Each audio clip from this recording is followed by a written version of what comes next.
What is going on, you guys? Sketchy here, and let's talk about the math incident at Denny's. And just to clarify, I'm gonna be saying math, but I'm actually talking about a illegal substance that is only one letter off, and I'm sure you can figure it out about what I'm talking about. But let's get right into the story because it's actually a little terrifying and a little bit of funny, in my opinion. It was a normal Monday night, around 3 in the morning, I want to say, which actually makes it around Tuesday, actually, but that's not the point. In walks a guy, and to best describe him is, think of someone straight out of The Outsiders. That is exactly what this guy looked like. He didn't look like a greaser, but he had the leather jacket, those type of jeans, right, the leather boots and all that. He looked just like someone straight out of The Outsiders, I kid you not. I go up to him and I do the typical, hey, welcome to Denny's. Is it just one? He's like, yeah. So I grab a menu and I sit him down, like, can I get you something to drink? And he goes, let me just get a water. I'm like, great, I could do that. I get in the water, and besides the appearance, I was like, oh, this dude is normal, he's just probably out because he got hungry or something. No big deal, right? Until I notice that he's looking around a little frantically, right? He gets up, he walks around the restaurant, a couple of times, mind you, and then asks me, hey, is anyone else working tonight? I was like, oh yeah, it's me, the cook, and the dishwasher in the back. We didn't have a dishwasher, but the more the merrier, in my opinion, right? Besides, it was kind of a sketchy question for him to ask, so I was already a bit on edge after he asked that. So I go up to him and hey, can I get you something else to eat? And he was like, oh, let me just get a pie, right, an apple pie. I'm like, yeah, sure, I'll get you that. I get the apple pie, I gave it to him, and he's eating it. And then walks in another person. And this person, I kid you not, looks like, this is stereotypical, but the stereotypical math addict, okay? He...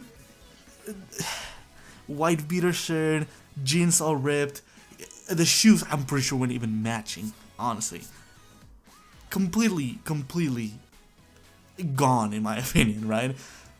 I don't even think of approaching this person, I just kind of pretend like I didn't see him. And he walks in, he's rubbing his arm, right?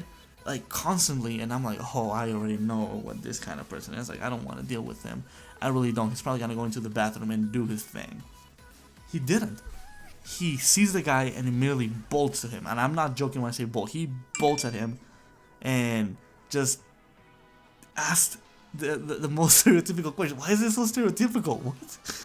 It's dead silent in the restaurant, and I just hear him go, "Hey man, you got the stuff? You get the stuff?" And I'm just like, "Oh no, am I about to witness a goddamn drug deal?" And it was honestly stressful, right? I remember that there's a little panic button underneath the checkout register, and I also remember that in my training they said if you witness any illegal activities, do not interfere and contact the local police department, which is what that little button was, right? So I go on ahead and I pretend I'm doing something on the computer and I press the button because I'm like, I'm not about to deal with the aftermath of whatever this might cause. So I press the button. And nothing happens, and I'm just like, hopefully it worked, and I'm just hoping it did work, right? There was no feedback, no nothing, so I wasn't sure what the hell was gonna happen. Lo and behold, about 5 minutes later, the cops show up, and I just tell them, hey, these two guys are doing some sketchy stuff, and I just explain to them the situation, what happened, and all that. They get arrested, and sure enough, the guy was carrying some meth with him, and the other dude, the one that was rubbing his arm, just was carrying around some needles and some other stuff, so it wasn't a big deal on him, but the other guy was carrying meth, so I'm sure he had some stuff to face.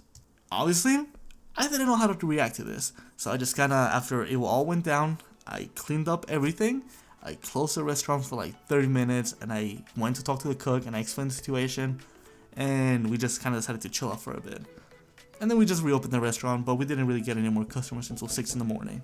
Moral of the story, follow your gut feeling, because if I had followed my gut feeling, I probably could have saved me a little bit of time. Thankfully nothing happened, I never saw the guy after that, and that's actually one of the reasons why I decided to quit, because I don't know if the dude was gonna get out of jail and he was gonna come looking for me or anything, so I left it as is. Hope you all have a wonderful day. If you want more story times, let me know, because I actually went away from those a little bit, but if you want to hear more story times, let me know, and until next time, don't do drugs, because those things are bad for you.